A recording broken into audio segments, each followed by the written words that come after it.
Alors aujourd'hui, on va aborder un sujet essentiel, c'est pourquoi la médecine moderne conventionnelle ne fonctionne pas, pourquoi elle a de si mauvais résultats. Alors je m'explique tout de suite. Quand je parle de médecine conventionnelle, je parle de tout ce qui, toute la partie de la médecine actuelle, moderne des pays occidentaux, qui est liée aux maladies chroniques. Alors moi, je m'interroge, comment ça se fait que la médecine a priori continue à progresser et pourtant l'espérance de vie dans les pays occidentaux elle a tendance à stagner, voire à diminuer. Et c'est pareil pour l'espérance de vie en bonne santé.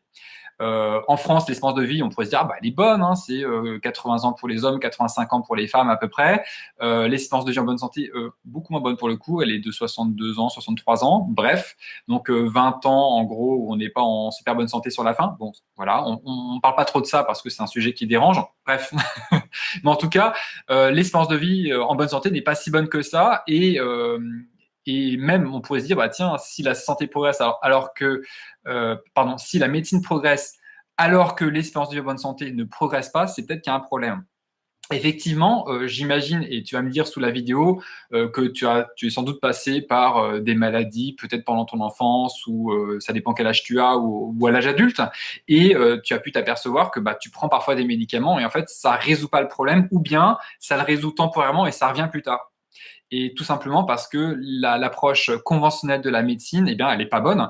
Elle cherche à masquer, à cacher la maladie, mais pas à résoudre les causes qui sont derrière la maladie. On parle d'une approche symptomatique. C'est-à-dire qu'on va regarder les symptômes. Par exemple, eh ben, t'as des problèmes de peau à un endroit. Et donc, on va pas essayer de voir pourquoi tu as des problèmes de peau. On va essayer de trouver la pommade ou le médicament qui va faire partir les problèmes de peau parce que on va donc s'attaquer aux symptômes. On ne va pas s'intéresser à pourquoi tu as ce problème de peau. Et du coup, le problème de peau, ben, comme la cause n'est pas réglée, il va revenir évidemment et on va créer comme ça une maladie chronique, tout simplement parce qu'on n'est pas venu chercher les causes du problème. Donc, les causes n'étant pas résolues, le problème sera toujours présent.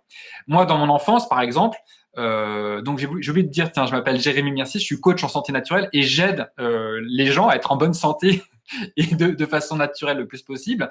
Et donc, je suis un professionnel plutôt de la santé. Alors que la médecine, les médecins, la grande majorité des médecins actuellement, ce sont des pros, mais vraiment des pros de la maladie. Ils connaissent pas bien la santé, par contre, la maladie, ils connaissent très très bien. Et, et donc, dans mon enfance, j'ai été très souvent malade, que ce soit des angines ou des otites. Quand c'était pas des angines, c'était des otites. Quand c'était pas des otites, c'était des angines.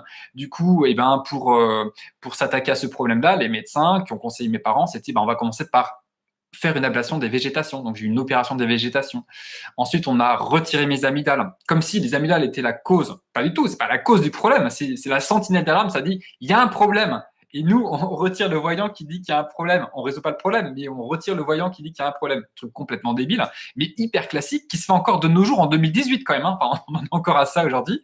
Et donc voilà, je suis passé par ça. Donc opération des végétations, opération des amygdales, des drains transtympaniques, on fait un trou dans le tympan pour dégager le liquide qui est dans l'oreille interne.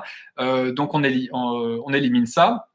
À l'intérieur de l'oreille, je veux dire, on élimine ça et puis on laisse le drain un certain temps, puis après on retire le drain une fois que ça se décolle. Et j'ai même eu une fois, donc lors d'un de mes multiples passages chez l'ORL, donc cette fois c'était un remplaçant qui est venu, qui a pensé que le drain était prêt à être retiré, donc il a tiré dessus et en fait il m'a déchiré le tympan. Donc c'est une douleur absolument monstrueuse. Donc l'otite ça fait hyper mal, et ben là une déchirure du tympan ça fait hyper mal. Ça fait beaucoup plus mal. Donc j'ai hurlé pendant 2 heures sans m'arrêter. Et l'ORL s'est un peu moqué de moi et a été carrément méprisant vers moi en me disant t'es un peu chochotte, hein, dis donc. Voilà, bref. Donc il s'est pas remis en cause du tout parce que la plupart des médecins ne se remettent pas en cause.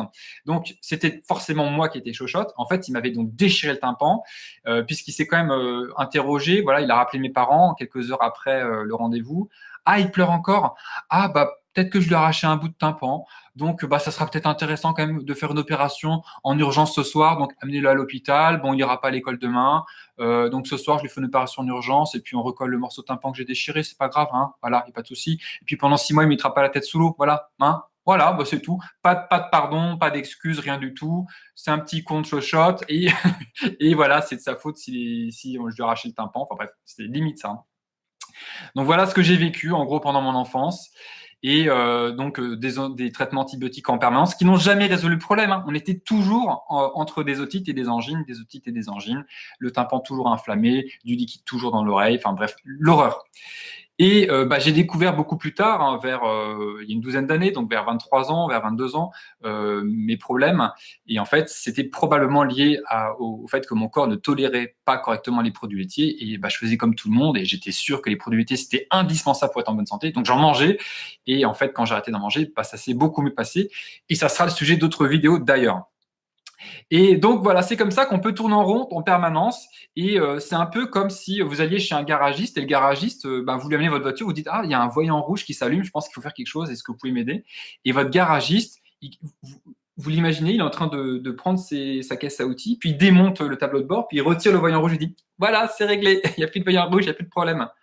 Vous diriez mais il est complètement débile ce garagiste. Et pourtant c'est ce que font la très grande majorité des médecins aujourd'hui, ils s'attaquent uniquement aux symptômes, ils ne vont pas résoudre les causes. C'est délirant, mais c'est comme ça, et les gens sont contents en plus. Hein. Donc les problèmes ne sont pas résolus, mais les gens sont super contents. Waouh, on a le meilleur système de santé en France, heureusement qu'on a des médecins qui sont bien formés, etc., etc. Ils ont cette croyance-là qui est complètement déconnectée de la réalité. Voilà, donc c'est catastrophique, mais on en est à ça.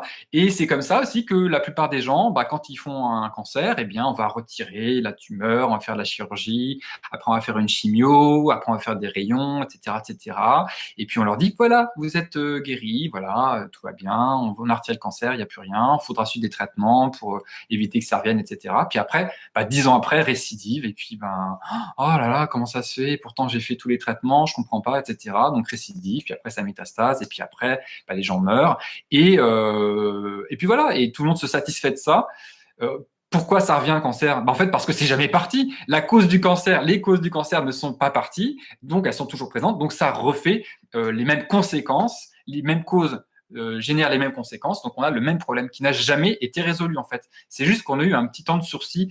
Encore que je suis pas toujours convaincu que ce qui a été fait en premier lieu ait vraiment aidé la personne. Mais bon, voilà, on va quand même être gentil à ce niveau-là et dire que peut-être que ça a eu un petit effet d'allongement léger de la survie du cancéreux. Bref, donc le système de santé est assez bon pour tout ce qui est traumatologie, très mauvais pour tout ce qui est maladie chronique. Et je pense qu'il y a très nombreuses personnes qui vont voir cette vidéo, qui vont se sentir concernées par ça. Et donc, moi, mon message, c'est de prenez en main votre santé, arrêtez de croire les professionnels de la maladie que sont la plupart des médecins, faites vos recherches, expérimentez, osez sortir des sentiers battus, je vais y arriver. Et puis, si vous voulez avoir plus d'informations sur comment prendre soin de sa santé, comment être en bonne santé, avoir un super niveau d'énergie et être responsable, prendre ses responsabilités, abonne-toi à ma vidéo en cliquant ci-dessous. Et puis, tu peux aussi télécharger gratuitement mon e-book 5 habitudes simples à mettre en place pour péter le feu. Et tu vas voir que en fait, il y a énormément de choses qu'on peut résoudre et que c'est pas forcément de la façon qu'on imaginait. Voilà. Donc, je te retrouve très prochainement et profite de la vie, prends soin de toi et une super énergie. Et à très bientôt. Bye bye.